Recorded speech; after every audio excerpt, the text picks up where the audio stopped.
So hello everyone, it's me again, Gigi Tamad, pero may pangarap. So kini is alas 5 naman sa hapon no. So mao na to ang nandan is daily routine na nato pod. So ibaba na day ko ani guys and adto na ko sa baba kay magluto day ko og panihapon na pod para pod makakaon na ang akong mga pag-umangkon. So kini guys is nagkapisa ako kadali. Then naglingaw-lingaw sa akong pag-umangkon while adto pa sa palengke akong bayaw na malingke. Then lingos ako di kadali. So kini guys, naabot naman akong bayaw. Isa ko nang prepare ang mga akong panglutoon, akong panghugasan og tama kay para limpyo sad. So kini guys, akong hugasan ng karne o pagpalit na tayo pud ko og kalabasa. Then ako lang siyang gina-slice kada dira, ginapanita para pagabot niya mga alas 6, magluto na ko. So ako lang din na silang prepare tanan no. So kini ako nang gihugasan ng kalabasa, pati ang mga sagol tanan ana. So kana guys, tan-awa lang sa ninyo kay murag laay kayo i-video i-voice over karon as in gyud.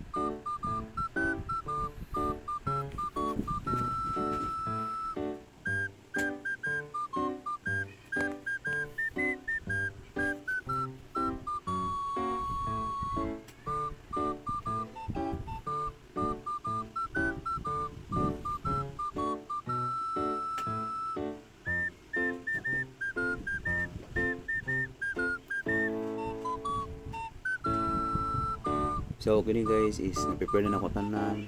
Mao na mga lutuon guys, pinakbet. Then ayaw yun yung nakalimdi ang wings og sunroofs guys para magbula-bula atong hapon. Cha. So kini guys, nagisa na ako sa karne. Ako lang na siyang gagisa ganiha giluto, then ginunod ang kalabasa sabay sa karne para makumok ang kalabasa para makaon sa mga bata ug ako makaon ba jud og kalabasa guys as in. So awalan niyo ang pagproseso sa akong pagluto guys kay apoy nito guys oy.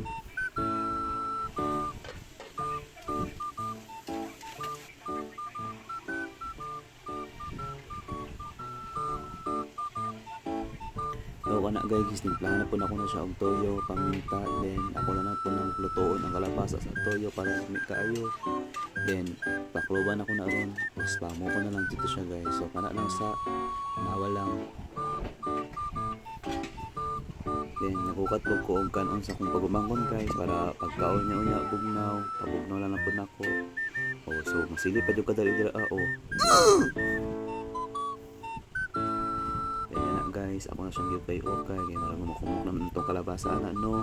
Ako siyang gihiposta na naman dira. Then ako guys no, tagahuman habang nagaluto jud ko, tagahuman din ako mga luno sa mga ricados kaya ako itong ginahugasan tayo tanan ako mga ginamit kaya para dili kita mag guo sa kusina and limpyo na po siya guys pag magpangaon. So mga hugasan na nato later guys sa mga plato na lang, di ba?